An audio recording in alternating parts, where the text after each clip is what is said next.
കോടികളുടെ തട്ടിപ്പ് നടന്ന തൃശൂരിലെ കരുവന്നൂർ സഹകരണ ബാങ്ക് തെരഞ്ഞെടുപ്പിൽ LDFന് ജയം.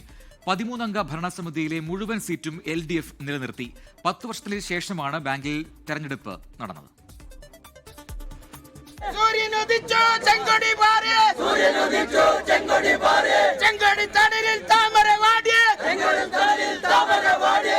നിക്ഷേപകരെയാകെ പ്രതിസന്ധിയിലാക്കിയ കോടികളുടെ തട്ടിപ്പിന് ശേഷം കരുവന്നൂർ ബാങ്ക് ഭരണസമിതിയിലേക്ക് നടന്ന തെരഞ്ഞെടുപ്പിൽ ബാങ്ക് ഭരണം LDFന് തന്നെ.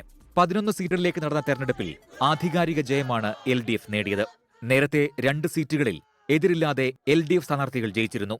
ആകെ പോൾ ചെയ്ത 3039 വോട്ടുകളിൽ 1700-ലധികം വോട്ടുകൾ CPIM നേതൃത്വം നൽകുന്ന പാനൽ നേടി. കോൺഗ്രസ് സ്ഥാനാർത്ഥികളെ നിർത്താതെ തിരഞ്ഞെടുപ്പ് ബഹിഷ്കരിക്കുകയായിരുന്നു. ജനങ്ങൾ ആഗ്രഹിക്കുന്ന രീതിയിൽ സുതാര്യമായി എല്ലാ പ്രശ്നങ്ങളും പരിഹരിക്കാൻ, ജനങ്ങളുടെ പ്രത്യേകിച്ച് സഹകാരികളുടെ എല്ലാ പ്രശ്നങ്ങളും പരിഹരിക്കാനാണ് ഞങ്ങൾ മുൻഗണന കൊടുക്കുന്നത്. ജനങ്ങൾ ഇപ്പോൾ ഞങ്ങളിൽ അർപ്പിച്ച ഈ ഏറ്റവും പ്രധാനപ്പെട്ട വിശ്വാസ്യത, ഞങ്ങൾക്ക് അനുകൂലമായിട്ടുള്ള ജനവിധി എന്ന് പറയുന്നത് യഥാർത്ഥത്തിൽ ഞങ്ങളെ കൂടുതൽ വിനയാനിതരാക്കുകയാണ്. കരുവന്നൂരിൽ EDയുടെ അന്വേഷണവും ഹൈക്കോടതി നടപടികളും നടക്കുന്നതിനിടെയാണ് LDF ഭരണസമിതി തിരിച്ചെത്തുന്നത്.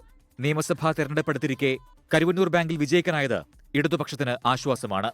പാനലിൽ ഏറ്റവും കൂടുതൽ വോട്ട് നേടി ജയിച്ച CPIM തൃശൂർ ജില്ലാ കമ്മിറ്റി അംഗം ശ്രീലാലായിരിക്കും കരുവന്നൂർ ബാങ്കിന്റെ പുതിയ പ്രസിഡന്റെന്നാണ് സൂചന. 24 തൃശൂർ. ലോകത്തെവിടെയായാലും ഏത് സമയത്തും 24 വാർത്തകളും ഓഗ്മെന്റഡ് റിയാലിറ്റി പാക്കേജുകളും എക്സ്പ്ലെയിനറുകളും വിശദമായി കാണാൻ ഞങ്ങളുടെ YouTube ചാനൽ നിങ്ങൾക്ക് സബ്സ്ക്രൈബ് ചെയ്യാം.